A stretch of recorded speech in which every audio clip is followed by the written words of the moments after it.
कैसे हैं आप सब लोग। आशा करते हैं अच्छे होंगे। स्वागत है आप सबका एजुकेशन चैनल पर, जिसमें हम देख रहे हैं बाल राम कथा कक्षा 6।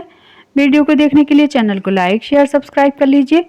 आइए पढ़ते हैं इस वीडियो के माध्यम से इस पाठ को। पाठ 4 राम का वनगमन। आइए जानते हैं इस पाठ के माध्यम से कि राम को वनगमन में क्या क्या भोगना पड़ा, क्या क्या कठिनाइयों का सामना करना पड़ा। कोप भवन की घटना क्रम की जानकारी बाहर किसी को नहीं थी। यद्यपि सभी सारी रात जागे थे। कैकेयी अपनी जिद पर अड़ी हुई। राजा दशरथ उन्हें समझाते हुए नगरवासी राज्याभिषेक की तैयारी करते हुए। गुरु वशिष्ठ की आंखों में नींद भी नहीं थी। आखिर राम का अभिषेक जो होने वाला था। दिन चढ़ते के साथ चहल पहल और बढ़ गई। हर व्यक्ति शुभ घड़ी की प्रतीक्षा में था। महामंत्री सुमंत्र कुछ असहज थे। महर्षि के पास आए। दोनों ने महाराज के बारे में चर्चा की। पिछली शाम से किसी ने महाराज को नहीं देखा था। कुछ लोगों के लिए इसका कारण आयोजन की व्यस्तता थी। महर्षि ने सुमंत्र को राजभवन में भेजा। समय तेजी से बीत रहा था। शुभ घड़ी निकट आ रही थी। सारी तैयारियां हो चुकी थी। केवल महाराज का आना शेष था। सुमंत तत्काल राजभवन पहुंचे। कैकेयी के महल की सीढ़ियां चढ़ते हुए सुमंत को एक अनजान डर ने घेर लिया। अंदर पहुंचे, देखा महाराज पलंग पर पड़े हैं, बीमार दीनहीन। सुमंत्र का मन भांपते हुए कैकेयी ने कहा, चिंता की कोई बात नहीं है मंत्रीवर। महाराज राज्याभिषेक के उत्साह में रात भर जागे हैं। वे बाहर निकलने से पूर्व राम से बात करना चाहते हैं। कैसी बात? सुमंत ने पूछा। मैं नहीं जानती, अपने मन की बात वे राम को ही बताएंगे। आप उन्हें बुला लाइए। दशरथ ने बहुत क्षीण स्वर में राम को बुलाने की आज्ञा दी। सुमंत्र के मन में कई तरह की आशंकाएं थीं, पर वे उन्हें टालते रहे। राम के निवास के बाहर भारी भीड़ थी। लक्ष्मण वहीं थे। भवन को सजाया गया। उसकी चमक दमक देखने योग्य थी। सुमंत्र को देखकर कोलाहल बढ़ गया। लोगों के लिए यह एक संकेत था राज्याभिषेक के लिए राम को आमंत्रित करने का। सुमंत ने कहा, राजकुमार, महाराज ने आपको बुलाया है, आप मेरे साथ चलें। कुछ ही पल में राम वहां पहुंच गए। लक्ष्मण के साथ दोनों भाई विस्मित थे। वे राजसी वस्त्रों में थे, सजे धजे। लोग जय जयकार करने लगे। पुष्प वर्षा होने लगी। राजकुमार समझ नहीं पा रहे थे कि महाराज ने उन्हें अचानक क्यों बुलाया है। लोग समझ रहे थे कि राम का राज्याभिषेक के लिए बुलाया जा रहा है। तो देखिए, सब में शंकाएं थी, लेकिन जो प्रजा थी, प्रजा उत्साह से भरी हुई थी कि हमारे राम का राज्याभिषेक होने वाला है। और महल के अंदर कुछ और ही चल रहा था। महल में पहुंचकर राम ने पिता को प्रणाम किया। फिर माता कैकेयी को। राम को देखते ही राजा दशरथ बेसुध हो गए। उनके मुंह से एक हल्की सी आवाज निकली, राम। उन्हें होश आया, तब भी वे कुछ बोल नहीं सके। थोड़ी देर तक चुप रहे। असहज सन्नाटा। कोई कुछ नहीं बोल रहा। तो राम ने पिता से पूछा, क्या मुझसे कोई अपराध हुआ है? कोई कुछ बोलता न क्यों नहीं? आप ही बताइए माते। महाराज दशरथ ने मुझे एक बार 2 वरदान दिए थे। मैंने कल रात को वही 2 वरदान मांगे, जिससे वे पीछे हट रहे हैं। यह शास्त्र सम्मत नहीं है, रघुकुल की नीति के विरुद्ध है। कैकेयी ने बोलना जारी रखा, मैं नहीं चाहती हूँ कि राज्याभिषेक भरत का हो। तुम 14 वर्ष वन में रहो। महाराज यही बात तुमसे नहीं कह पा रहे हैं। तो देखिए, कितनी दुविधा की स्थिति बना दी गई थी कि वो कुछ भी नहीं बोल पा रहे थे। राम संयत रहे। उन्होंने दृढ़ता से कहा, पिता आप वचन अवश्य पूरा होगा। पिता का वचन अवश्य पूरा होगा। भरत को राजगद्दी दी जाएगी। मैं आज ही वन चला जाऊंगा। राम की शांति और सधी हुई वाणी सुनकर कैकेयी के चेहरे पर प्रसन्नता छा गई। उनकी मनोकामना पूर्ण हुई। राजा दशरथ चुपचाप सब कुछ देख रहे थे। स्पंदनहीन कैकई की ओर देखते हुए उनके मुंह से बस एक शब्द निकला, धिक्कार। कैकई के महल में निकलकर राम सीधे अपनी मां के पास गए।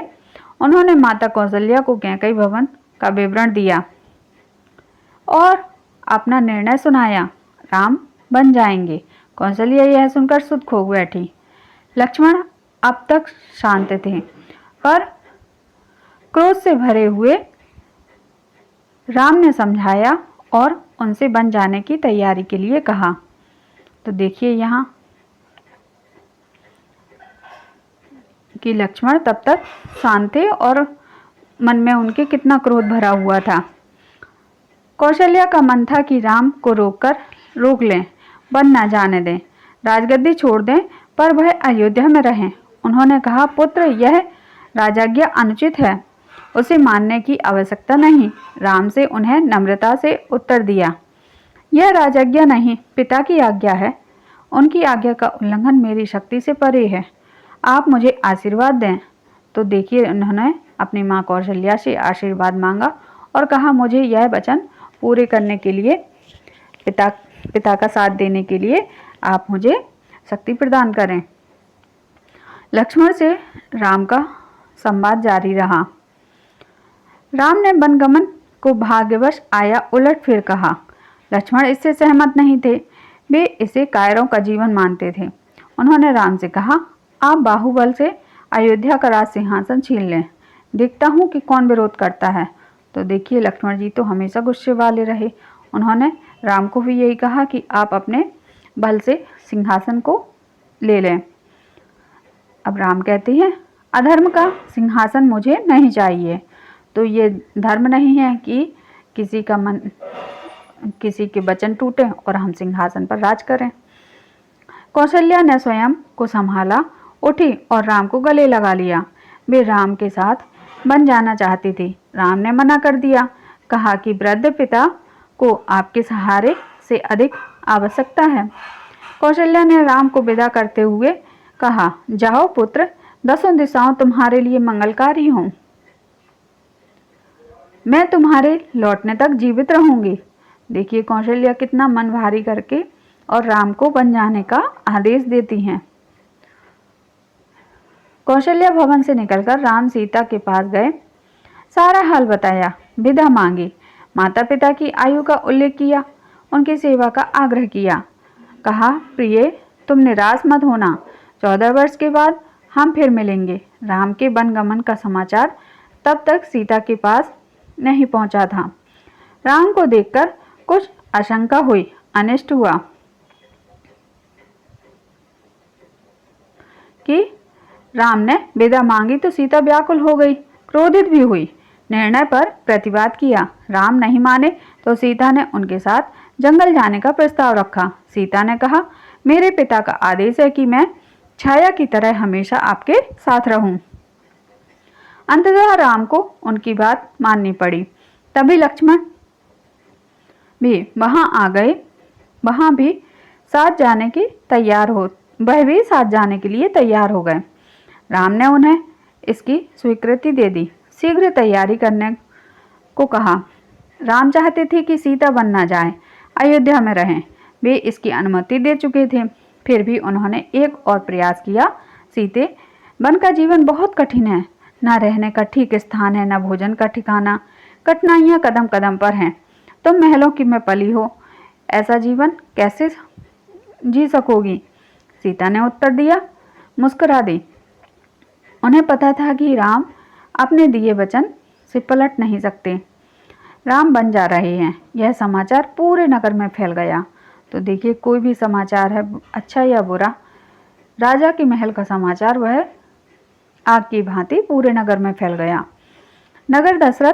नगरवासी दशरथ और कैकई को धिक्कार रहे थे। कुछ देर पहले तक जहां उत्सव की तैयारियां थीं, वहां उदासी ने घर कर लिया। सड़कें गीली थीं लोगों के आंसुओं से। तो देखिए, प्रजा भी कितनी दुखी हुई उस समय पर, जब समय राम का वनगमन हुआ। इच्छा थी कि राम सीता बन न जाएं। वे उन्हें रोकना चाहते थे, पर बेबस थे। राम, सीता और लक्ष्मण जंगल जाने से पहले पिता का आशीर्वाद लेने गए। महाराजा दशरथ दर्द से कराह रहे थे। तीनों रानियां वहीं थीं, मंत्री आसपास थे। मंत्रीगण रानी कैकेयी को अब भी समझा रहे थे, क्षुब्ध थे पर तर्क का साथ नहीं छोड़ना चाहते थे। ज्ञान, दर्शन, नीति, रीति, परंपरा सबका हवाला दिया। कैकेयी अड़ी रही। तो देखिए, जो होनी होती है वह होकर रहती है। और ऐसे ही नाम किसका आ गया? कैकेयी का। होना क्या था? बहुत सारे शुभ कार्य होने थे, इसलिए राम को वनगमन दिया गया। राम ने कक्ष में प्रवेश किया तो दशरथ में जीवन का संचार हुआ। वे उठकर बैठ गए। उन्होंने कहा, पुत्र, मेरी मति मारी गई है। मैं वचन मत दूं, ऐसा निर्णय करने के लिए मैं विवश हूँ, पर तुम्हारे ऊपर कोई बंधन नहीं। मुझे बंदी बना लो और राज संभालो। यह राज सिंहासन तुम्हारा है, केवल तुम्हारा। तो देखिए, पिता की आज्ञा का पालन कितने, पिता भी वह आज्ञा नहीं देना चाहते हैं और राजमहल का कोई भी व्यक्ति इस आज्ञा का पालन नहीं करवाना चाहता है, लेकिन राम को एक माँ के 2 वचनों का पालन करना ही पड़ा। पिता के वचनों ने राम को झकझोर दिया। वे दुखी हो गए, पर उन्होंने नीति के साथ नहीं छोड़ा। आंतरिक पीड़ा आपको ऐसा कहने पर विवश कर रही है। मुझे राज्य का लोभ नहीं, मैं ऐसा नहीं कर सकता। आप हमें आशीर्वाद देकर विदा करें। विदाई का दुख सहन करना कठिन है, इसे और न बढ़ाएं।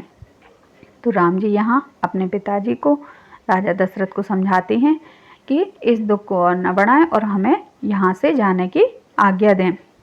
इसी बीच रानी कैकेयी ने राम, लक्ष्मण और सीता को वक्कल वस्त्र दिए। राम ने राजसी वस्त्र उतार दिए, तपस्वी के वस्त्र पहने। सीता को तपस्वी के वेश में देखना सबसे अधिक दुखदायी था। महर्षि वशिष्ठ अब तक शांत थे। उन्हें क्रोध आ गया। उन्होंने कहा, सीता बन जाएगी तो सब अयोध्यावासी उसके साथ जाएंगे। भरत सोनी अयोध्या पर राज करेगा।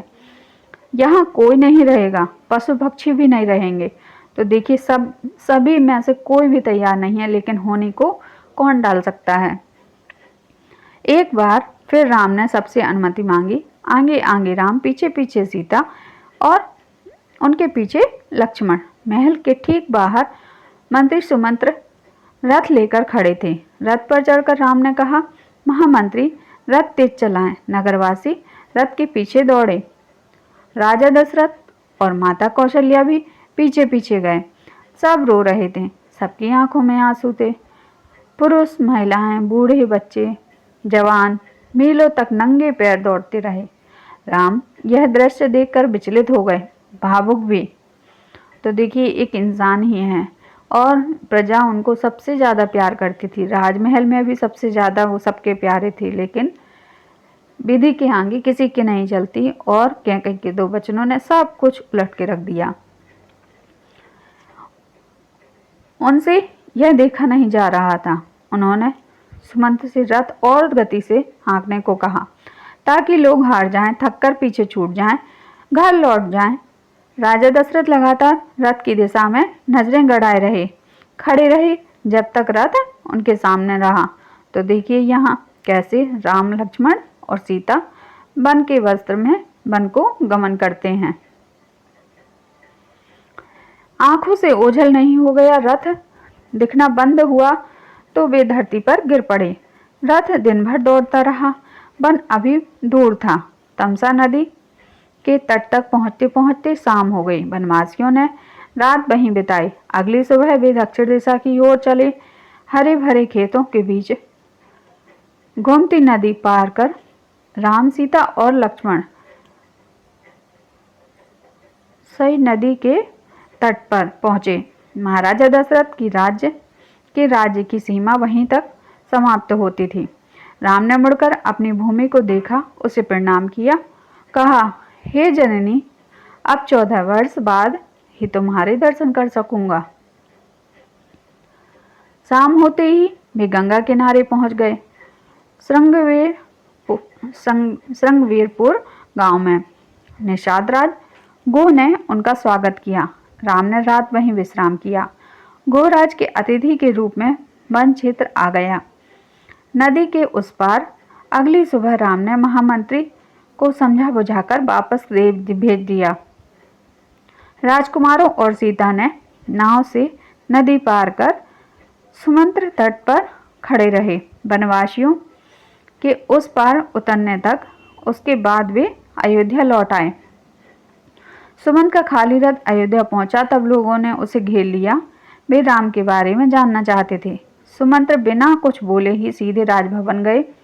राजा दशरथ कौशल्या भवन में थे, बेचैन सुमंत्र की प्रतीक्षा में। उन्होंने कहा, महामंत्री, राम कहाँ हैं? सीता कैसी है? लक्ष्मण का क्या समाचार है? वे कहाँ रहते हैं? क्या खाते हैं?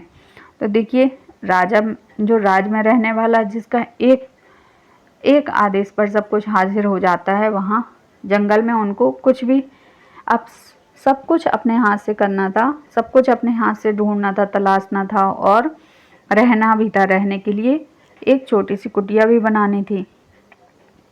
तो कैसे सब व्यवस्थित किया होगा उनने, इसके बारे में घर के लोग सभी चिंतित थे।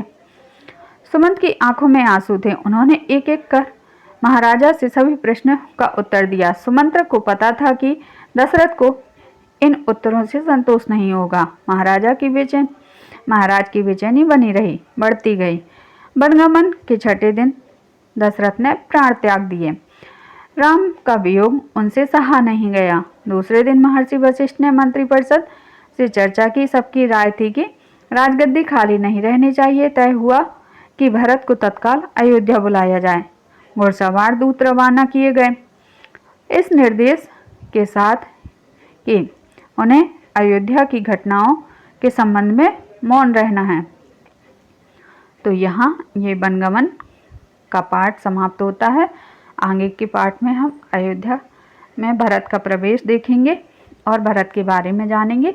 यहाँ वीडियो को समाप्त करते हैं। आगे की वीडियो में प्रश्नोत्तर के माध्यम से इस पाठ को और अच्छे से समझेंगे। धन्यवाद।